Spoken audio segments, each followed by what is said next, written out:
Hello friends, இன்றைக்கி நம்ம ரொம்ப டேஸ்டியாக மில்க் கேக் எப்படி செய்கிறதுன்னு பார்க்கலாம். நான் 1 லிட்டர் அளவுக்கு பால் எடுத்திருக்கேன். நல்ல அடி கனமான பாத்திரம் எடுத்துக்கோங்க.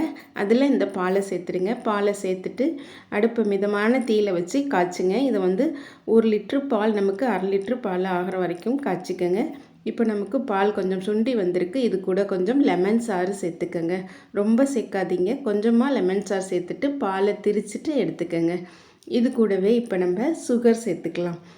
1 லிட்டர் பாலுக்கு 100 கிராம் அளவுக்கு சுகர் சேர்த்துக்கங்க. சுகர் சேர்த்துட்டு இதை நல்லா கிளறி விடுங்க. அதில் இருக்கிற தண்ணிலாம் நமக்கு நல்லா வற்றி வரணும்.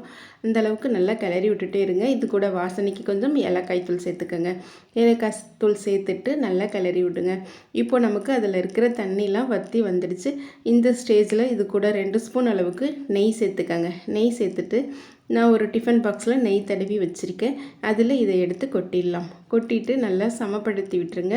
இது நல்லா ஒரு 3 மணி நேரம் நல்லா ஆறட்டும். அதுக்கப்புறம் இந்த ஓரங்கள்லாம் கத்தியால் எடுத்து விட்டுட்டு இதை எடுத்து ஒரு தட்டில் கொட்டிடுங்க. அவ்வளோதாங்க, மில்க் கேக் இப்போது ரெடி ஆயிடுச்சு. ரொம்ப டேஸ்டியாக இருக்கும். பிகினர்ஸ் கூட இந்த கேக்கு ஈஸியாக செஞ்சிடலாம்.